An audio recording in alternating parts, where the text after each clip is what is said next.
Hi, I'm Karen Hurt, and I'm here with our next edition of Asking for a Friend Live. And I could not be more excited today about a very special guest, Whitney Johnson. She is the author of Smart Growth. Whitney, thank you so much for joining us. Well, Karen, I'm so happy to be here. Your book is fantastic, and I know we're going to be able to really dig into that. As we start today, I just am really curious why this book? Why Mm, this book now? What inspired you to write this? mm. Well, I had written two prior books, Disrupt Yourself and Build an A Team. And in both of those books, I had this S curve of learning, which we can talk about in just a Yes. minute, always in the background. It was kind of the backup singer. And one of the things that I discovered as I would talk to people and do workshops, et cetera, coach, is that they would say, okay, I get it. Disruption, which I talk about a lot, is the mechanism by which I grow. But this S curve of learning, and Karen, you know this well because you talk about growing leaders, this S curve of learning is the map for what growth looks like. And so, can you talk more about that? So, here I had this thing that was the backup singer. They're like, no, I think I want this to be the lead singer. And so that got me to think, all right, I need to spend more time and really dive into this and make this map very clear and very useful for people. Ah, nice. And I was noticing that you start with the diffusion of innovation as part of that. And I had to smile because the very first thing I ever published, and now wait for this pithy title, The Diffusion of Innovations in Self-Directed Work Teams in the United States of America. Nice, huh? It was some academic thing, but so I'm very familiar with that theory, and I really loved how you were, how you take it and really simplify this. And we'll Mhm. definitely talk about this curve in a moment. I'd love to start here as people are joining it. If you're joining us now and you have a question for Whitney, I please type that in so we can answer your questions. I pulled this quote out of your book because it really stuck with me. Where this, Jared, if you could pull up the quote. Yeah. So life has worn me out. This is not from you. This is from a person you interviewed. Life has worn me out. I have accomplished more than I ever thought I could, considering my upbringing, traveled as much as I wanted, always tried to be a good husband and father, good employer, volunteer, goes on and on. Then says, at 56, which I do not consider very old. I am tired of working, tired of travel, bored with my hobby, sick of dealing with most people in general. Right? This broke my heart. But the reason, Whitney, I wanted to share this one is I have had this conversation multiple times with people I really care about in the Mhm. last couple of weeks. Mhm. So this is not unique to this man. And so I imagine this is part of the impetus for writing this book. So I'm just curious as to what you would say to him. Yeah, it's so interesting, and this was written long before the pandemic, but it became so much more timely and relevant now. This idea of I believe the foundational premise for me in this book is that growth is our default setting. And so I think that one of the things that may have happened in his particular instance, and certainly right now, is that as he said, he has a good life, but he's a little bit tired. Yeah. And so I think one of the things, the first thing I would say is just tell me what else is going on because I've had a good life, but if I died tomorrow, I mean, that sounds like there's a little bit of ennui, maybe a little bit of depression.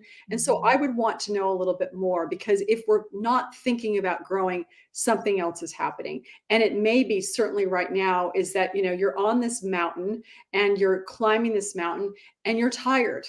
And so Mhm. the question that would be my starting place is what do you need to do to rest, to take a break, to give yourself an opportunity to restore so that you continue to find a zest for life and for living? Because if growth is our default setting and we're not growing and not wanting to grow, there's something else going on. So that's where I would start, Karen. Oh, yes, yes, yes. So, yeah, if that's our default setting, so part of that depression and anxiety could be coming from you're going against nature Right. to be growing. And so before we jump in to talk about your research and your S curve and all of your great ideas, one of the questions I've been asking all of our guests this year is what has been one source of inspiration or strength for you during this challenging time? Source of inspiration or strength. I think there have been a couple of things. It's very difficult to answer these questions with just one answer. Sure. So I'll start with the first one, which is the most important. I remember when the pandemic first hit, we were aware of it in January of 2020, but when it started to become real here in the United States, I remember having this moment of, oh no, am I going to die? Are we going to lose our house? Are we going to lose all those Yeah. feelings of fear? And the initial point of inspiration for me was my faith tradition of making that decision. Okay, so I have grown up in this faith. I believe that there is a higher power. Am I going to now choose to really believe that, or am I going to succumb to fear? And so, even if you don't have a faith tradition, I would say it was that decision to make a choice of, am I going to proceed with hope and a belief that the future will be brighter, that we will get through this, or will I crumple up and give up? And so that was the first important source of inspiration for me. I think the other source of inspiration has been the opportunity to be working on this book during the pandemic. And I think this is important for all of us, is if we have something that we care deeply about, something that we want to write or express in some way that allows us to express ourselves, but also having the sense, because anybody who's ever written a book, you're writing it for you, but you're also writing it for other people. Right. And so having this sense of mission, the sense of purpose of, if I can give people a tool, a map for what growth looks like, and they can then make progress, that helped inspire me to keep going. So that would be the second thing is my faith, and then this sense of purpose and mission of what I feel like I'm on this planet to do. Beautiful. Thank you so much for sharing that. Okay, that was a perfect segue into your curve. So I did this really fancy drawing. I like to I take notes love it. while I read. Yeah. And I was thinking about, this is a simplified, your launch point, the sweet spot, and mastery when you think about development. And you have a number of phases here. And I'd like just to have you talk briefly about each of these phases. I was particularly intrigued about the explorer phase, the Okay, beginning. perfect. Happy to do it. So as you said, Karin, is that this is based on the diffusion curve that was popularized by Rogers, and you had that long, pithy research paper that you did several years ago. And so what that did is it helped us understand how groups change over time, how an idea or an innovation is adopted. Well, we were using this diffusion curve as I was investing with Clayton Christensen at the Harvard Business School to figure out how quickly an innovation would be adopted. But one of the things I have found, and I didn't realize I was doing this, is that I tend to ask myself, if I want to understand a management theory, I figure out how can I apply it to me as an individual. And so that's what I did with this diffusion curve. As I said, well, can this help us understand how individuals change, how you and I grow and develop? And the answer was yes. That was my hunch. And so and basically now, the book was doing all the research, the neuroscience, the biology, to basically say, yes, I know I made this vast intuitive leap. Let's go find the science to make sure it's correct. So here's what it looks like. So you've got the launch point, and whenever you start something new, what's going on is your brain is running this predictive model. It's making lots and lots of predictions about what it's going to take to get to the top of that curve.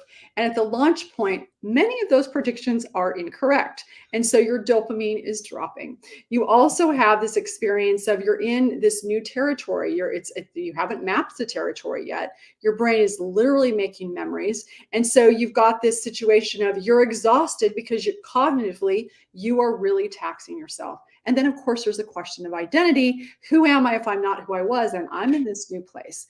So that's the launch point. So the experiences that you're having are, you feel overwhelmed and discouraged and frustrated. Yes, you're thrilled, but there's a lot of angst that goes with that. And so it's not that growth isn't happening, but it just feels slow. And so That's the launch point. That's the emotional arc or the emotional journey that you're having. The launch point is this feeling of slow. All right. So then I'll go through the other two faster because we're about to go into fast. So when you get into the sweet spot, what's happening is your model, your predictive model, it's getting increasingly accurate. And so you make these predictions and you're correct. And then you surprise yourself on the upside and then upside again. And so lots and lots of dopamine. You're starting to figure out the territory, your identity. It's still deliberate, but it's shifting. And so growth is fast and it feels fast. And then in mastery, the model, you've figured it out. Your predictions are correct. Ta-da!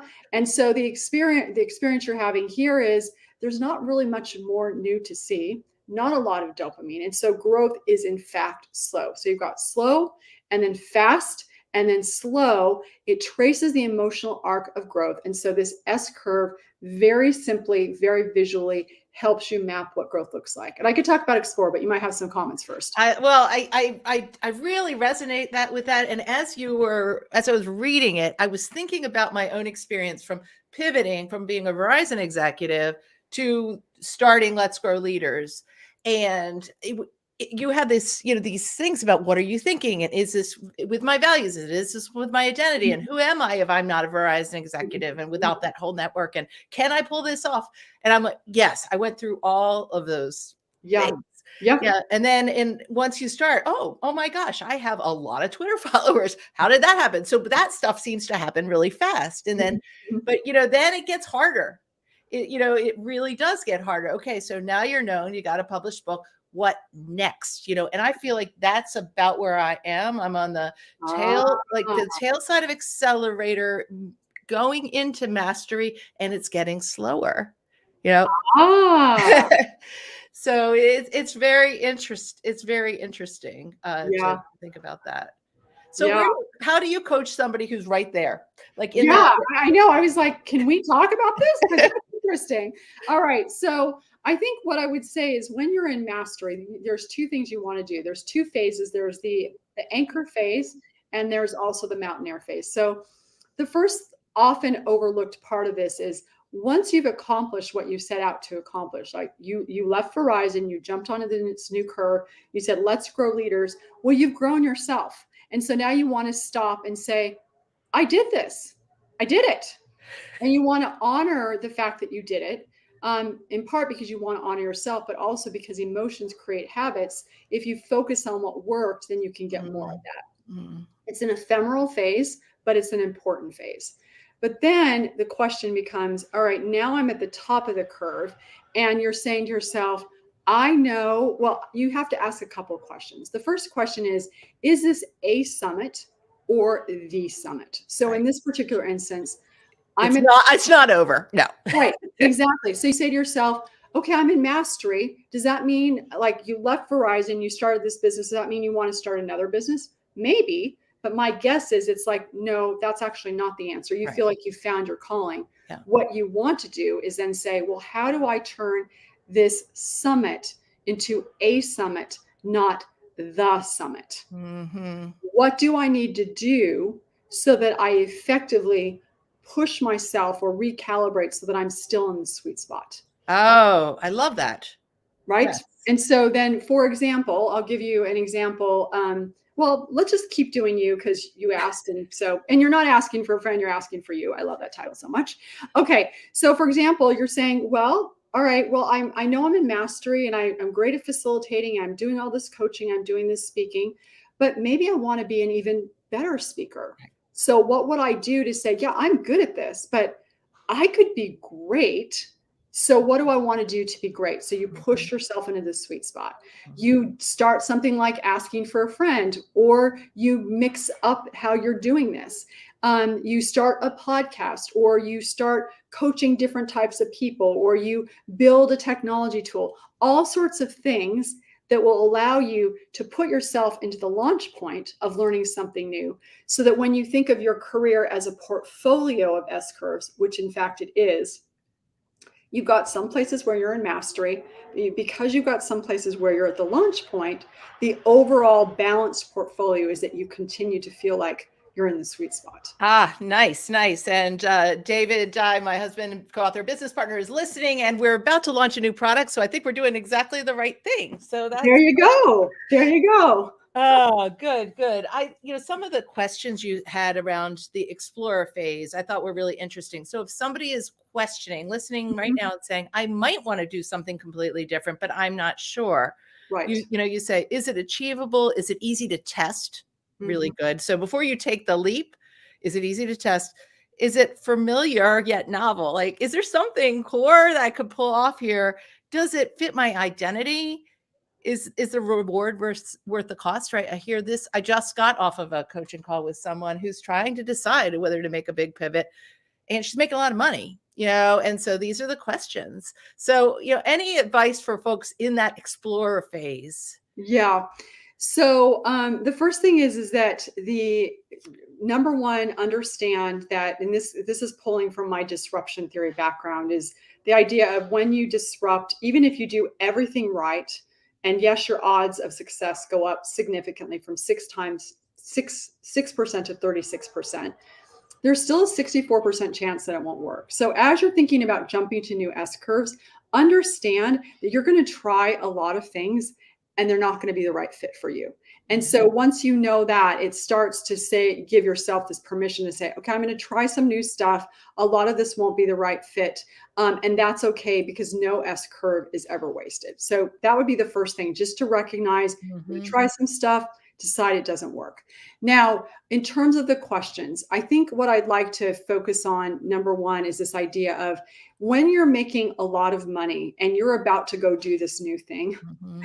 I've been there. I made all of the mistakes that you should not make in jumping to a new curve. Is you think, oh, I'm going to immediately make a lot of money. And no, you will not immediately make a lot of money.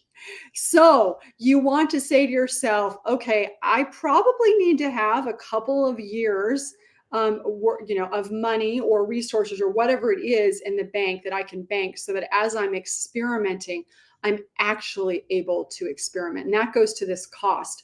It's a financial cost, an emotional cost, etc. So that would be the first thing I would say. The second thing is that from an identity perspective, I think it's important to, sometimes it doesn't fit with your current identity, and that's okay. But if you're good, if you're going to shift identities, you need to understand that there's going to be an emotional cost involved with that. One of the things I talk about in the book is, like, if you decide you want to change religions, you may think that's a great idea, but if your family has been Catholic, let's say for 5 generations, and you decide that you now want to become Jewish, that might be a challenge. And it might be the absolute right thing for you to do, but there is going to be a cost to that. And is that a cost that you're willing to incur? And then the third thing I would just throw out there, Karin, that I think is really important, and it's the very first question, is you don't have to believe that you can be successful yet, but you do have to believe that you can believe that you will be successful. And that is really important, because if you believe you can completely do it as of today, then, as Marshall Goldsmith says, what got you here won't get you there. So there needs to be a little bit of that stretch, of that leap, but you do need to believe that you can do it. So that would be the perhaps the most important and certainly foundational to the whole process. Really good. You have a fantastic example in the book of someone who got fired from a white collar job and then became a blue collar worker. And that, to me, is a shift in identity. And Absolutely. And he thrived. Yes, but importantly, right? I think this is a great example, is that he did it kicking and screaming. Right? He was white collar, and he started to do other things that were in the trades, and he enjoyed it, but he didn't want to do it because it wasn't in sync with his identity. And finally, his wife called him on it and said, "You like doing this. What is your problem?"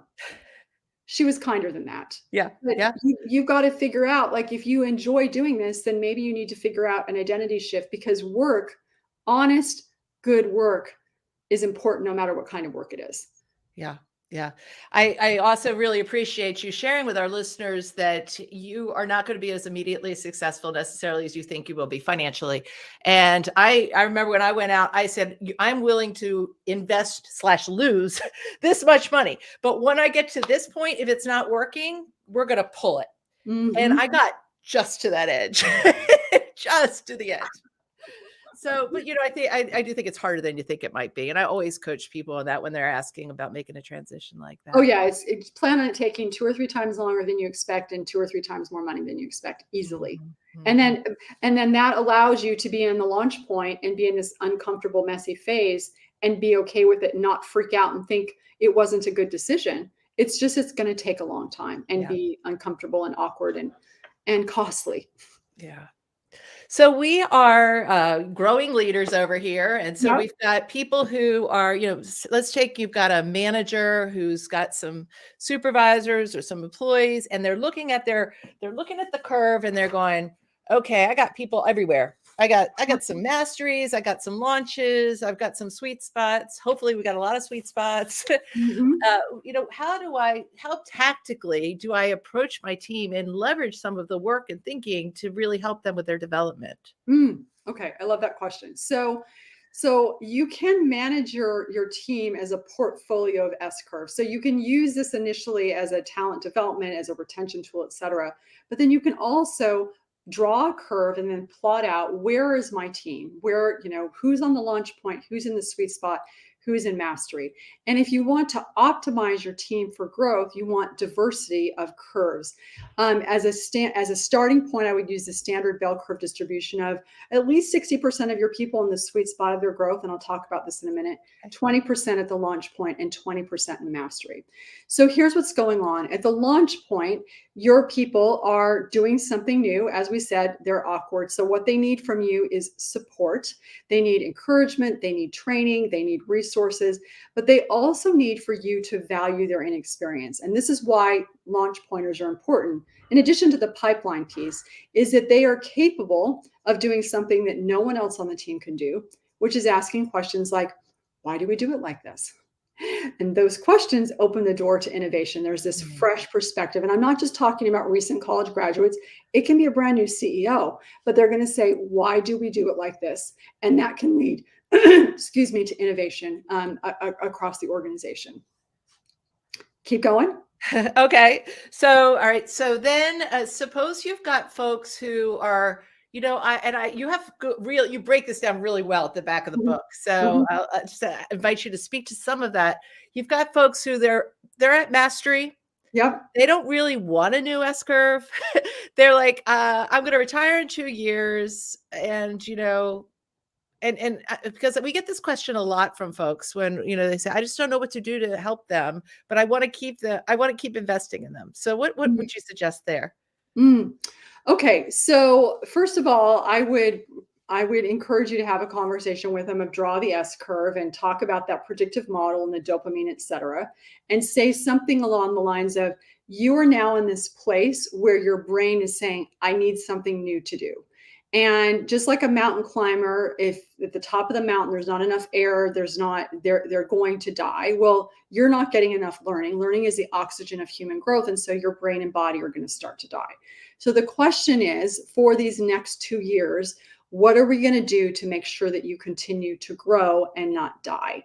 You don't stagnate, because if you stagnate, a couple of things are going to happen. You're going to feel bad about yourself. And so instead of your finishing up strong, you're going to sort of slink out of here, not Mm, feeling good. And other people aren't going to feel good either. And Tom Rath said this, and I love this. He's the strengths finder guru. He said, contribution is the sum of what grows when you are gone. And so you want to continue to grow for you personally. You want to make sure that the people coming up behind you feel like that things can continue to grow and you made that possible. The other thing that you can do is say to them, because you are not learning, you've got a lot of latent innovative capacity. So yes, you're going to stay in this role, but let's have you do some new things. Let's have you do these awkward things, because you put those two together and something magical is going to happen, which is going to be valuable for you and it's going to be valuable for us. And then the last thing I would say, which kind of builds on the other piece, is use loss aversion theory in your favor. What do I mean? Well, we are 2.2 times more motivated by what we lose than by what we gain. hmm. So when they're at the top of the curve and you're saying, do something new, they're like, no, I don't think so, because that looks really scary. I don't want to do something new. But if you flip it and you say, if you stay here, what are you going to lose? What bad thing is going to happen to you if you don't do something new? And that starts to help them shift just a little bit so that they can get the courage, because again, growth is our default setting, so that they can get the courage to do something new. Perfect. Okay, so let's flip it around. I also hear this from managers a lot about the younger millennials, and I hate to generalize, but younger, some, not everybody, but they have some millennials on their team, or even some Gen Zs on their team. And they're like, they don't really want big challenges. They just seem to want to come and do, and then go home and do their things. And so how would you coach a manager who's faced with that? Well, so I'm going to make the assumption that they hired them because this person was quite capable, right? They've got some skill sets that they want. Yeah. So, so that's going to be my starting assumption.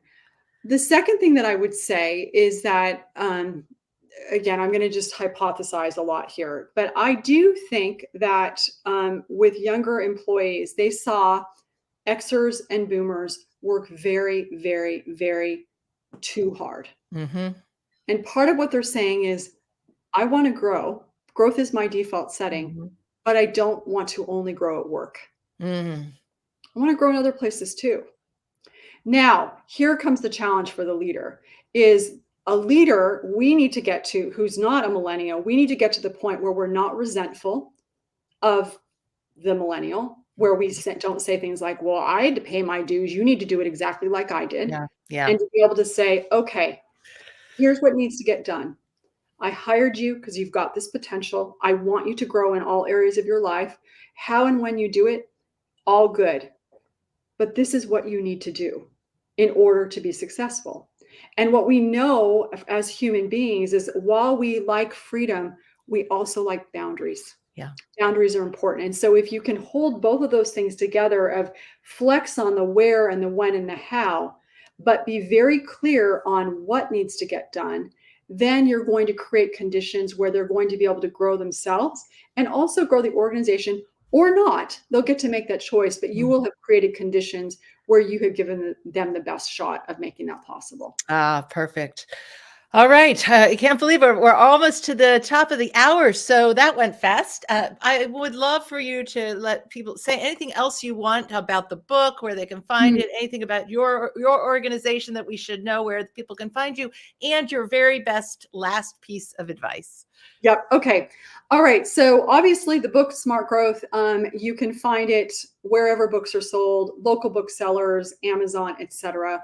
If you want to connect with us, we have an assessment that allows you to see where you are on the S curve, and you can obviously go to disruptionadvisors.co to see that, or listen to our podcast and get some good interviews, etc. In terms of my final comments, Karin, what I would say is that the purpose of this book, as I said, growth is our default setting. And I do believe that human growth is unbounded. Absolutely, growth mindset is foundational to all of this, but we don't always know how. And the purpose of this book is to give you a very simple visual model of what growth looks like. Because when you know what it looks like, when you have a map, you increase your capacity to grow. And the more you grow, and you know this because you grow leaders, we love that word, the more you grow, the more you can grow. Beautiful. Whitney, thank you so very much for being a guest on Asking for a Friend. It's been absolutely my pleasure to talk with you. Oh, thank you for having me, Karin. All right. So we have another growth-minded guest coming up next, Julie Winkle-Giulioni. She has a new book coming out called Promotions Are So Yesterday. I love the concepts in her book. I really hope you will join us for that. Then we have Sydney Finkelstein talking about super bosses, and then Amir Kaisi talking about Ambitious, and also love all of these works. So look forward to seeing you next time on Asking for a Friend.